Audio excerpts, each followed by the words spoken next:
welcome everybody.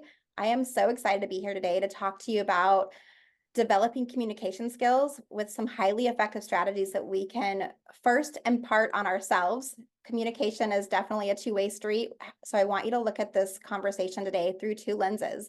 How can I, as a leader, increase my communication? And then how can I also empower my team and the people around me to use their voice and ask for what they want? To use their voice so that if you can walk into any room, onto a stage, or into any situation, you have the confidence to speak up for the ideas and issues and matters that mean the most to you, and really pull in on your heartstrings and allow us to feel connected at a deeper level. So what I do, I'm a communication and leadership development coach and trainer, and I support executives, senior leaders, as well as women and underrepresented rising leaders to find their voice and master using it, whether it's in a high stakes conversation, it's during a presentation for a team meeting, or different things like that, where you're able to use your voice in kind of those everyday conversations as well. A lot of times we forget that we can communicate not only at work, but we can use these same communication skills that we learn for our professional careers. We can actually use it with our family, our partners, our kids, our colleagues. We communicate in so many different ways, pretty much every single day, all day long. We're just communicating. So how do we work on those pieces so that we can take ourselves to that next level? I'd love for you to share in the chat, when you think about communication, what comes up for you? Like, what are some things that maybe you want to become a better communicator at? What are some things that maybe you've struggled at in the past? What does communication look like for you?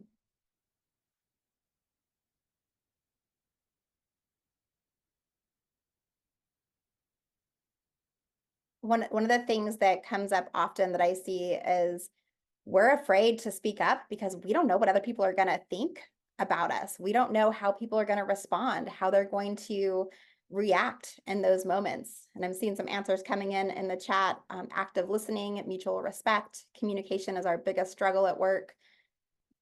Particularly the assumption that employees already know when no one told them. Ooh, that's such a good one, Kayla. I'm glad that you mentioned that one.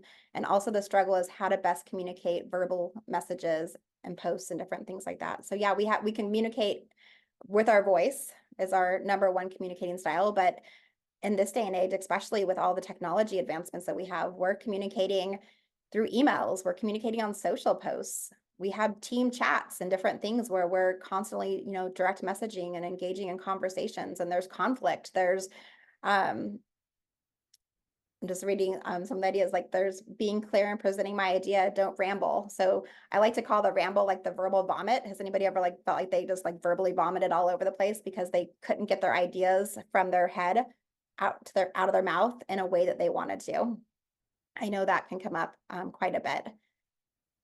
So keep sharing in the chat. I'm going to share a little bit of story with you. I'm actually going to maybe I'll share my screen a little bit so you can see a little bit about the work that I've done in the past. So I want to share a story with you about one of the first times that I had to use my voice.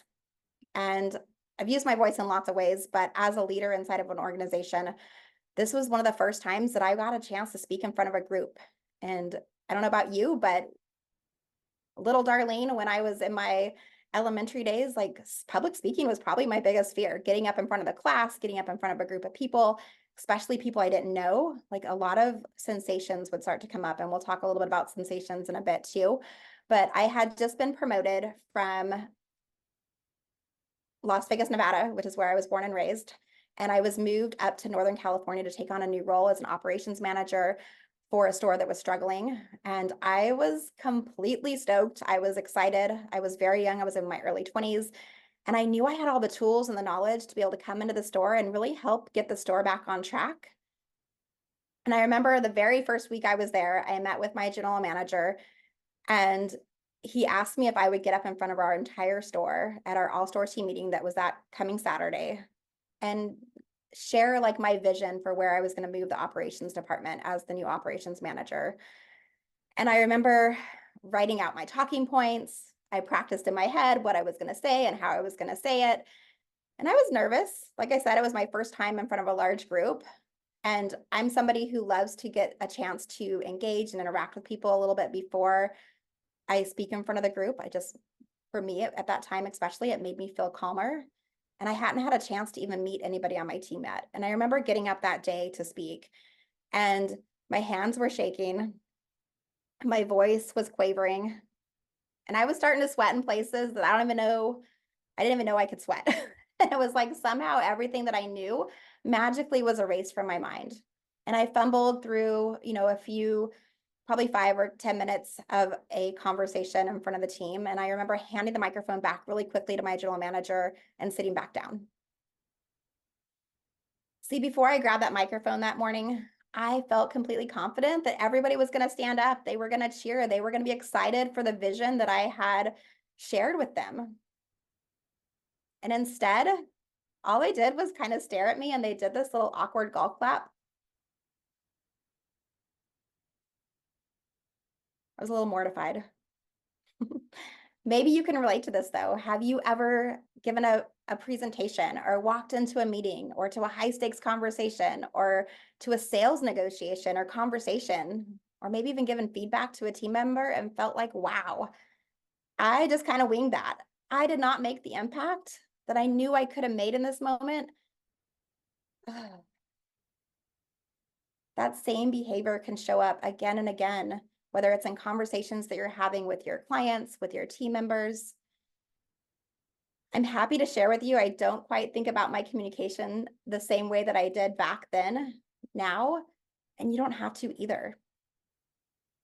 As you think back to moments in time where you find yourself struggling to speak up, find yourself struggling to use your voice, how might that lack of confidence or maybe some imposter syndrome be creeping in and holding you back? And what might shift if you focus on really owning your story and allowing yourself to witness you, and on letting yourself be truly seen and heard? I'm seeing in the chat, like some people can relate. Somebody said they feel for me. I was so brave. Have you had those moments? Have you had those moments where you knew what you wanted to say? Or maybe you're like me and it's like 2 a.m. in the morning and I wake up and I'm like, oh, I have the perfect thing I should have said in this moment. I know exactly what I should have said. And it's because I didn't trust myself in the moment to really let myself get calm and sit back and relax and really identify what it was I wanted to share in that moment. I'm seeing some more chats come in. Absolutely. We've doing presentations in the future and always nervous. Yeah, those things can come up. And we're going to talk about some of those things when it comes to our vocal empowerment system today. How do we take control of those moments? How do we really grab hold of it? And I have a question for you. On the screen, it's not actually a poll. We're not going to do it as a poll, but I'll give you a couple letters that you can use for it. What do you see as the number one reason most people struggle to speak up and use their voice? A, do you think it's because of confidence? B, because you're winging it? C, you're over planning? Or D, none of the above, you have something totally different? I'll try to drop those in the chat and you can put which ones you think are the biggest ones, or maybe the biggest one for you. So I'm seeing lots of A's. So we think it's about their confidence piece. We're over planning and falling into perfectionist. Got a few people that are winging their strategy. I pretty much winged my strategy when I got up that day to speak in front of my team for the very first time. I planned in my head what I was going to say and how I was going to say it. I never practiced saying it out loud. And we're going to talk a little bit about how role play and experiential learning styles can help us with our communication, especially when we're working with our teams. So as you can see, there's lots of, like, all of these are true. All of these are ways that we struggle to use our voice, that we struggle to speak up in those moments. And I want to share a couple stats with you. I don't know about you, but I love stats. And 50% of Microsoft's employees, so 3,000 employees, felt comfortable consistently speaking up and using their voice with their managers. That also means that 3,000 of them didn't feel comfortable speaking up. Thought that was an interesting stat because out of 6,000 employees, only 3,000 of them felt like they could, and that their management would be receptive, if I can say that word, of what they're trying to say in that moment. And that same study, it also showed that every single time we as an employee or a company don't speak up and use our voice, we're actually costing the organization $7,500. And I see this show up with so many of the clients that I work with, whether it's a sales conversation and we're not asking for the sale, we're not asking for the raise, we're not asking for what we need for the tools to do our jobs properly. It can cost the organization money. So how do we speak up more? How do we use our voice in those bigger situations and make sure we're using our voice consistently? And then the other stat that I think is interesting is 9 out of 10 people felt unsafe to speak up and use their voice at work. I'm curious, when you see these stats, what comes to mind? What shows up for you? I see some not surprised. I know when I saw some of these stats, I was like 9 out of 10. Like, I feel like in this day and age, we're working so hard to increase our communication and we're still not feeling like we have the resources or the confidence, or we have a little bit of imposter syndrome or something that's holding us back. I was just talking with my daughter, actually. She's 12 years old and they're in the process at the end of the school year almost, where they're applying for their next classes and what she's going to take in 8th grade. And she just found out that she didn't get in the class that she wanted to. They put her in a different type of leadership class. And she wasn't okay with it. And I saw her stirring with her emotions of like, how am I going to go to the counselors? How am I going to go talk to the teachers and use my words to fight for what I really want and what I know I want to take for my classes, for my elective? And so we did some role playing last night of how she can go and talk to her counselor. And I just loved seeing her at 12, because Darlene at 12 was definitely shy. I was not going to confront anybody. I was just going to make everybody happy. I would have probably just taken the same class. And for her to just kind of start stepping into her own and identifying that she wanted to use her voice and she wanted to not back down and just say, okay, well, this is a class I have to take. I'm going to take it. Like, she's like, no, I'm going to figure out how to get the class that I want. And if I can't have the original one I want, I'm going to at least take something that I want to take. I'm not just going to settle for something else. So yeah, role play is definitely one of my favorite things. We're going to talk about that in a second. So we're going to do a little activity together. And if we were all in person, we would probably get in a big circle and we would each have a chance to step forward and proclaim something that we really want. One of I call this like a very low stakes, easy way to practice using our voice, and is proclaiming and professing what we want in life. And so we're going to play an activity called Never Have I Ever blank. And then at the end of it, we say yet, because we haven't done this yet. So if I was to stand up in front of all of you, I might say, never have I ever been a best-selling author yet. Or maybe it's more personal goal. I might say, never have I ever ridden a hot air balloon ride yet. So I'd love if you could share in the chat with me. And if you're, I have a handout as well for you. So if you, I don't know, Sydney, if we were able to put that link in the chat yet. I just realized we didn't share that when we first started today. But write out 1 or 2 things for yourself and share them in the chat as well so we can all see them. But let's proclaim what it is that we want in life. What are some things that we've never done that we'd love to do? And I'll copy the language in the chat too so that you can see it. Never have I ever blank yet. What are some things? Never have I ever run a marathon in all 50 states yet. I love that one, Amy. Never have I ever sold a painting yet. Never have I traveled to England or Scotland or Ireland yet. The Caribbean yet. These are going to go really fast. I'm not going to be able to read them all. So definitely take a chance and scroll through here. Never have I driven across the US yet. Never have I been to Europe yet. Never have I visited down under yet. Yes, I want to go to Australia too. That would be amazing. Never have I ever rode my bike across the US yet.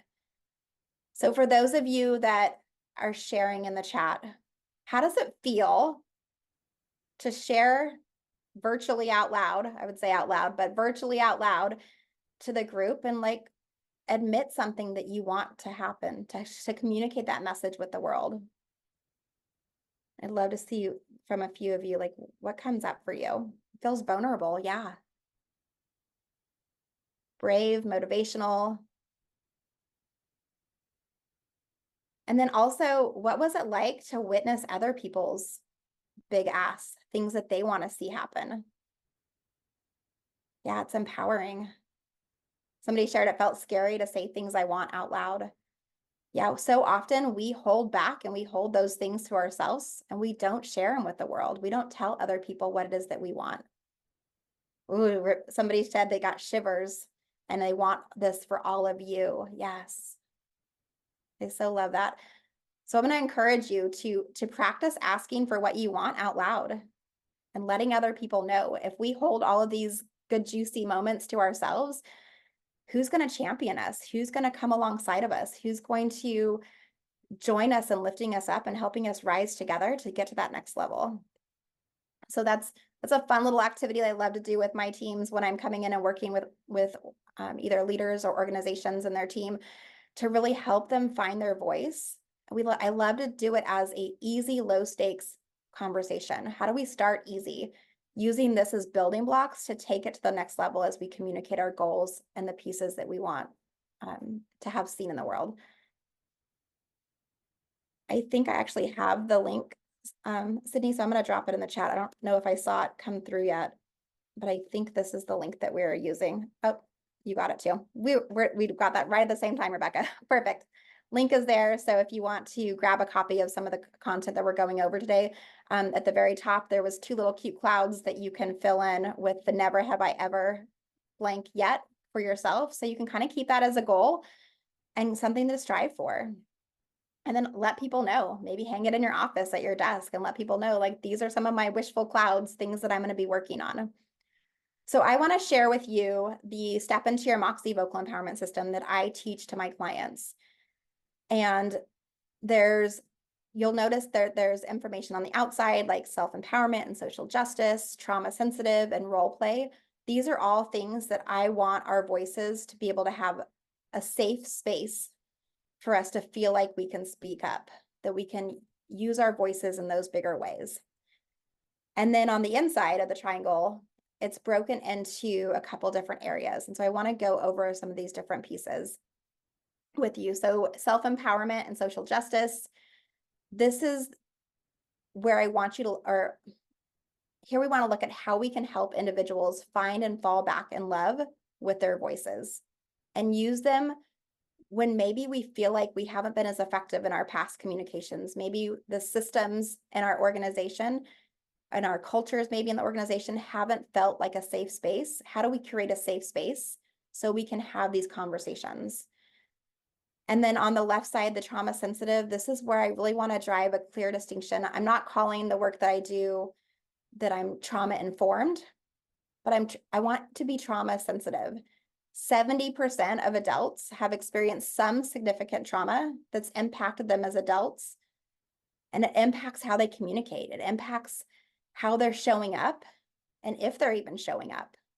So how do we make sure that we create a space that we feel like we are safe? It's a safe environment. We've got a culture at work that people are feeling safe in that moment. And then on the right side, role play. Role play is one of my, like, I feel like it's like the secret sauce when it comes to communication. So often we practice in our head or we think we know what we're going to say, but we never practice saying it out loud. How do we create a structure for ourselves even to where we practice having those hard conversations out loud, whether it's by ourselves and we're walking around our living room or in our kitchen, practicing what we want to say, or maybe it's asking a coworker or a colleague or a friend to sit down with us and practice the conversation and have them pretend like they're the person we're talking to and give us some, a conversation back so we can know how we want to respond in those moments. And then if we go to the inside of the pyramid, we have our inner voice. Our inner voice, that is our, it's our heads, or I'm sorry, I'm drawing a blank on my thoughts. The inner voice that's in our head plays a profound role in the voice that comes out of our mouth. So if we want to look at what's coming up around people's communication, we don't want to get stuck in what my friend calls like the hag in the attic, like that inner critic, that inner voice that's, not trusting, and it's telling us that we're not good enough, that we can't do these things. How do we increase that confidence in our inner voice so we look in the mirror every single day and we trust that we may not say it right every single time, but that we're practicing and we're getting better, and we trust our inner voice and we trust ourselves to move forward. And then from there, we go up to the physiological sensations. And this is like when I was sharing the story earlier about that first time speaking in the group, in front of the group, where my hands were shaking and I was sweating, and I had giant butterflies in my stomach. I was probably beet red, if I'm being honest. How are we showing up in our with the sensations that are showing up for us? How are we controlling our body in those moments? And this is where I love to do, whether it's breath work or just taking some deep breaths, doing some I am statements, building our confidence, working on those things to make us feel like we can walk into any room and move people to take action, because we have full control over our body in that moment. And then up above from there, we have the messaging piece. And this is where we want to craft messaging that calls people in and really moves them to take action. We also want to look at the mess in the messaging, right? Sometimes messaging can be messy. We could say things and feel like we put our foot in our mouth, or that we wish we would have said it differently. And like, it makes me think of that, like I was saying earlier, like we wake up hours later and we wish we would have said this versus what we actually had said in that moment. But how do we share stories? How do we speak succinctly and confidently and clearly so our people feel heard and we feel heard in those moments as well? And then the one above that is presence. Presence is really about being seen and being unapologetically seen in that moment by the people that we're talking to, the people that we're communicating to. Are we standing confidently? Are we powerful in that moment? And then the top piece is moving people to take action. How do we move people to take action, whether it's with persuasive communication skills, if we are doing the work to get people on board with what we're talking about, and maybe they don't buy into what we're saying, right? We probably see that all over the place. People have different thoughts, different opinions, different viewpoints, and that's totally fine. But how do we move people to take action and join us on a journey if we're really powerfully passionate about it, and we are talking to the right people that we want to have come on board with us? How do we move them through the conversation, whether it's a sales conversation or it's a pitch or it's just talking with our team member? How do we call them to take action? So if I was to wrap that all up in a couple of sentences, we could say that the Stephanie or Moxie vocal empowerment system is about cultivating empowering self-talk, playing nicely with sensations that come up, developing clear messaging, and speaking with authentic presence, and unapologetically calling people to take action. I'm curious, after hearing those 5 different areas, I would love to know, which of the 5 do you feel you are the strongest in currently? Which of these do you feel like you are doing pretty well in? You've done some work on it, you've made some huge strides and improvement. And I'll go back to the pyramid, that way you can see it for a minute. Is it the inner voice, the physiological sensations, the messaging, the presence, or the moving people to take action? And thanks, Rebecca. It looks like we got the handout link working, so thank you so much for that. So I'm seeing some people say their inner voice, the messaging, the presence. Somebody said they could use improvement in all of them, but they do feel okay with the presence piece. Awesome. And then the other question I have for you is, which of these do you want to give more attention to? Is there one of them that, while I was sharing a little bit about it, you're like, ooh, maybe I need to do a little bit more work around this, or I need a little bit of extra guidance. I definitely know I'm struggling in this area. I'll go back to the pyramid so you can see it one more time. If I think back to different seasons in my life, I could definitely see these different pieces popping up. Inner voice is one that I feel like I'm constantly working on. I could be completely confident in one moment, and then something happens and I have to it's almost like a muscle. I have to rework that muscle and retrain it to keep it constantly giving me like the positive vibes and the positive comments, because it's easy to be knocked down at times. So I'm seeing a lot of the physiological sensations, inner voice. Somebody said they want to work more on their messaging, how they're saying things, controlling those physiological sensations. So yeah, all of these are all amazing things that we can focus on. All right, so I want to share with you about a bunny, a dragon, and a cheetah. And we're going to use this as a communication archetype. I use this with my clients when I come in and work with an organization on really helping them identify how are they showing up? What type of communication are they showing? Are they acting like a bunny? Are they acting like a dragon? And then most of the time I'm introducing what I call the cheetah. And so let's talk a little bit about the bunny. Bunny, actually, before I get started, I'd love to hear in the chat, like when you think of a bunny, what are a few words that pop into mind? Let's start with that. They're quiet, they're cuddly, they're meek, they're timid. We have bunny rabbits that live in the wetlands around my house, and there's thousands of them probably. I was going to say hundreds, but there's probably thousands of bunnies that we see on the regular. But the first thing they do is they run from me if I try to walk over to my mailbox. Like as soon as they see me, they skedaddle. They're out of there. But they're soft, they're cute, they're cuddly. If we think about that as far as a communication type, they're typically a people pleaser. Maybe they have negative self-talk and that's why they run away so quickly. They might ask themselves, who am I to do this type of work? Who am I to have this conversation? Who am I to lead this group? Who am I to have this promotion? When I teach what it's like to not speak up for ourselves, oftentimes we're policing our own ideas. We're censoring ourselves before we even have a chance to express to the world who we are and what we want to be known for. Oftentimes the bunny will say, I'm so sorry for even existing, or I'm so sorry to interrupt. I'm so sorry that I want you to make eye contact with me before you tell me whatever it is that you want to share with me. Like we apologize as a bunny for even existing. And sometimes as a bunny, we're soft-spoken. We don't take up too much space. Our body language is maybe a little bit closed off. We're not asking for what we want. So I want you to think of your communication style right now and where you may be showing up as a bunny. And I know we can't all see each other, but I'd like you to find like at your desk, like find a pose that feels like bunny to you. To me, it feels like kind of like tightly round up. Maybe I'm like holding my arms together. Maybe my eyes are closed.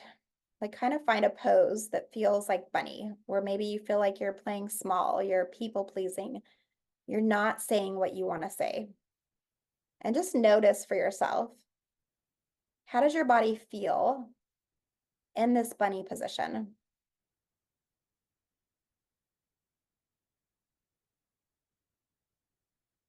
All right, I don't want you to stay there. So I want to kind of shake the bunny pose off and share in the chat. Like, how did it feel in that bunny pose for you? What came up for you? What were some things that you thought of?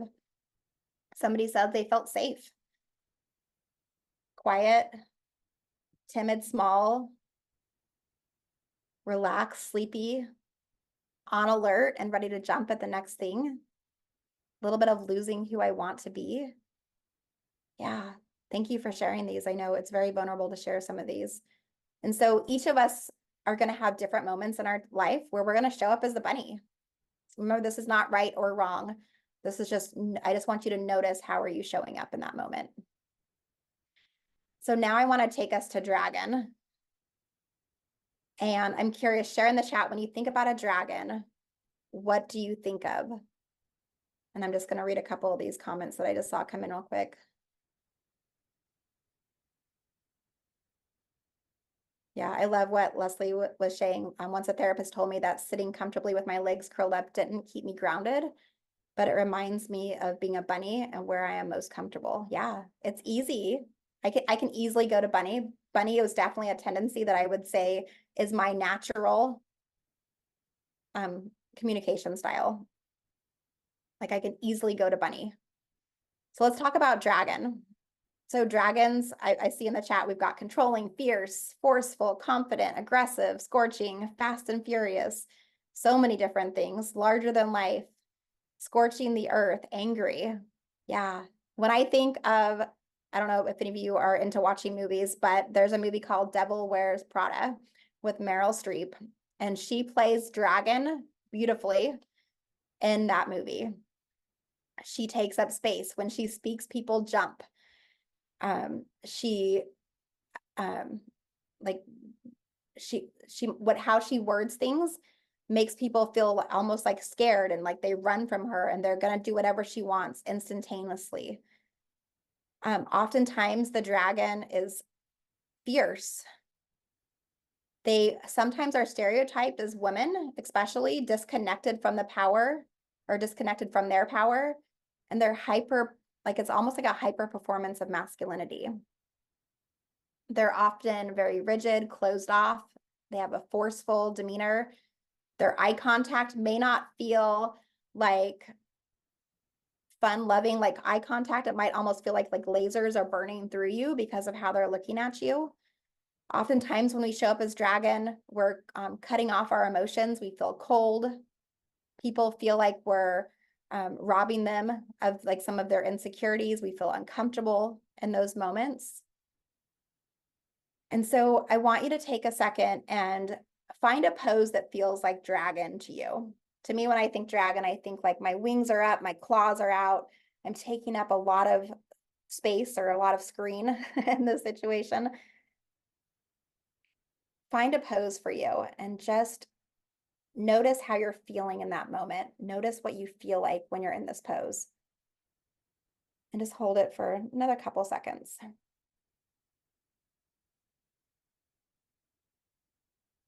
All right, now I want you to shake it off because we don't want to stay in dragon.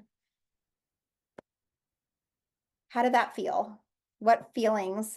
Yeah, somebody said they were ready to attack. Like what feelings came up for you when you were in that pose? You were ready to attack.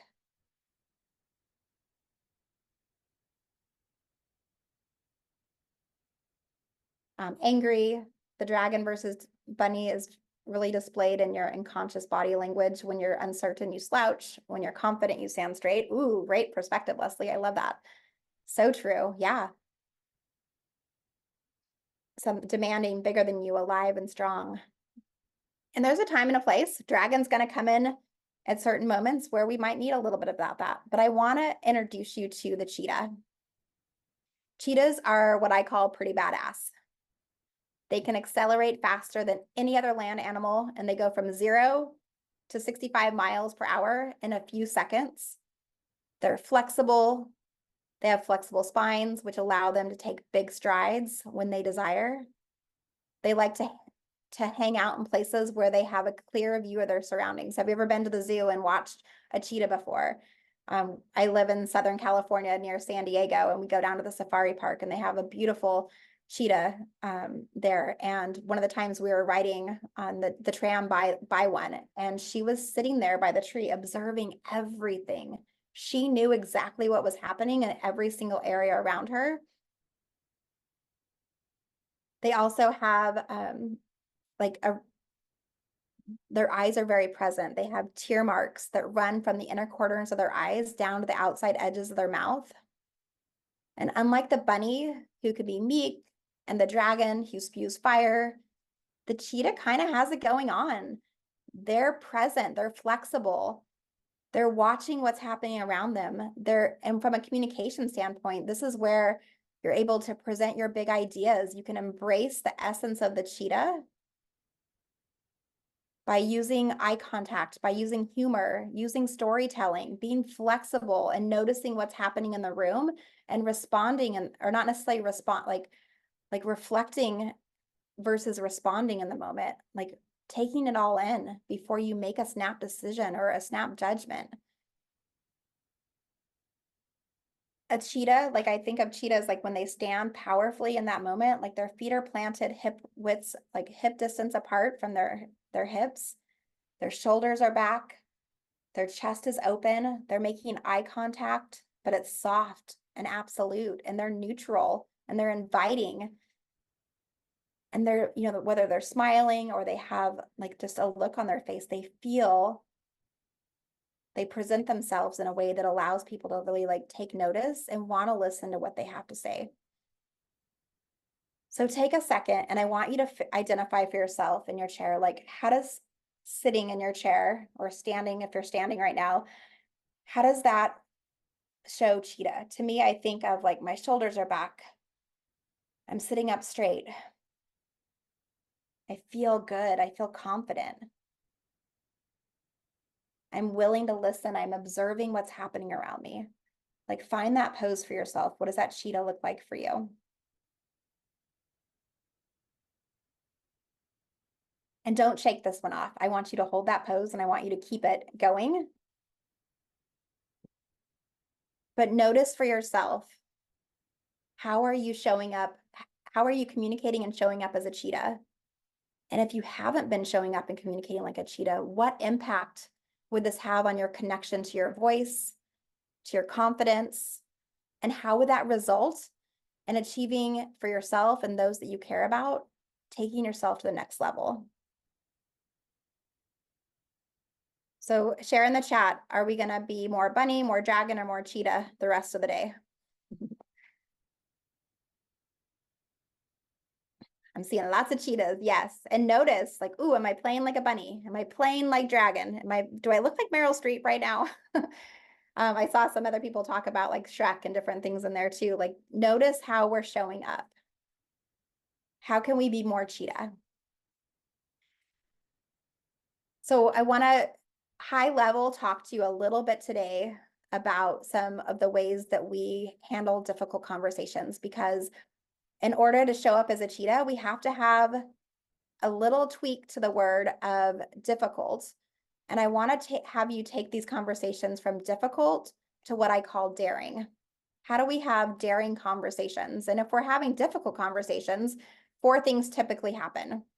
You either avoid the conversation altogether and you play what I call ostrich. You just bury your head in the sand and you avoid the conversation at all costs. We've all been there. We've all had those conversations.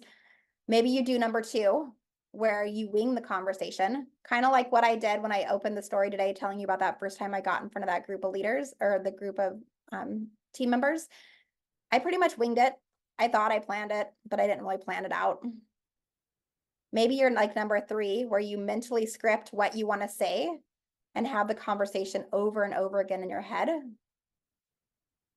Or number 4, which is where you strategically prepare for the conversation by role playing it and then showing up and having the conversation.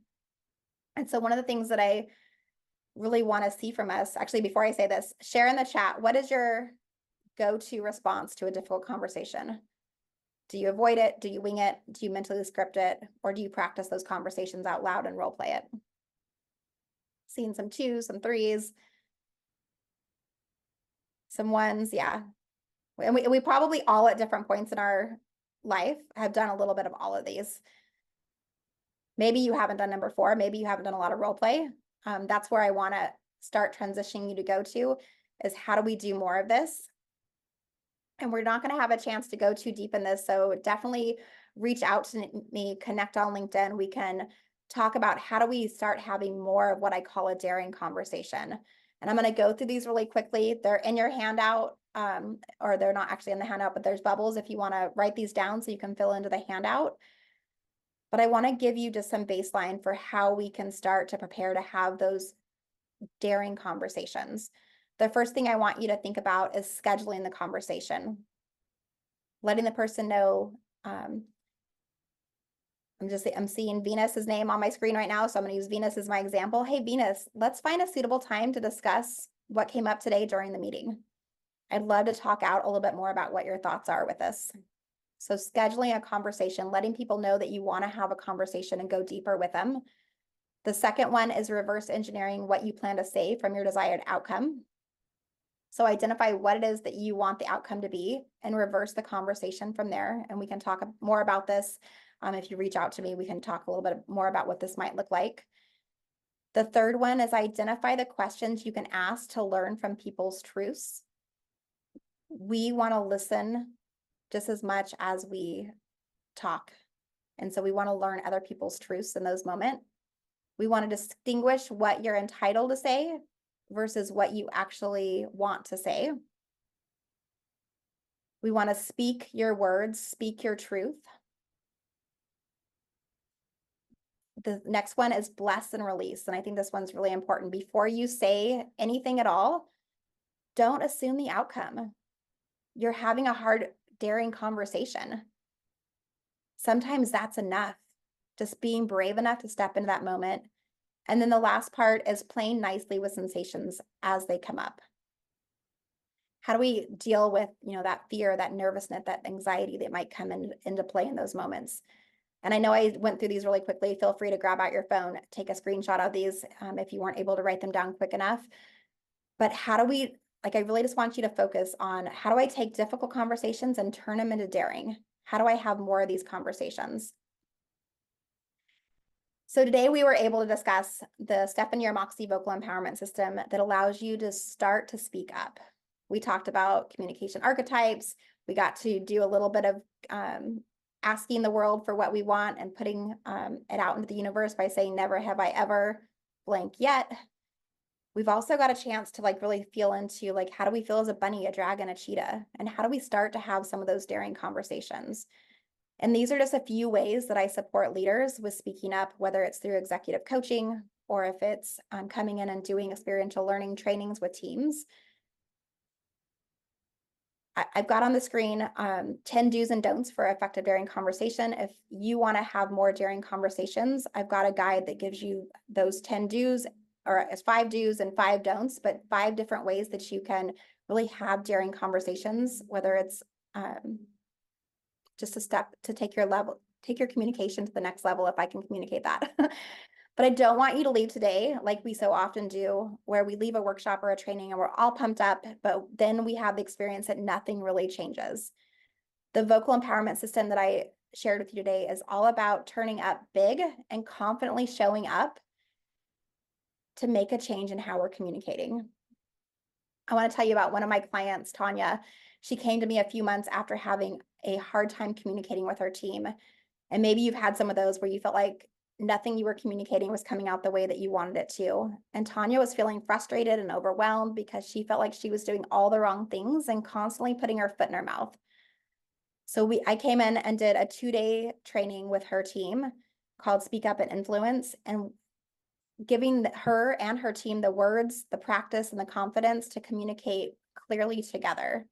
We shifted her mindset, their team skill sets, and we took away the fear that comes up so often and during conversations and in communication. And during one of our recent check-ins, Tanya told me that she felt so connected to her team. Their numbers had increased by 60%, and that everybody was having fun again, working together, because they felt like they trusted each other. They built a family, a community. And that's what I want for you. I want for you and your teams to be able to walk into any room, into any conversation, onto any stage, and unapologetically speak up for yourself and the ideas and matters and issues that mean the most to you, so you can make that impact, so you can make changes and make them happen quickly with your team and with yourself. You don't have to do it alone. We have to come together as a team to find the communication stride and really take ourselves to that next level. Thank you so much, Sydney, for having me here today. I would love to hear in the chat, what's some of your takeaways? What's 1 or 2 things that you're taking from today's communication training that you can implement right away? Awesome. Thank you so much, Darlene. That was wonderful.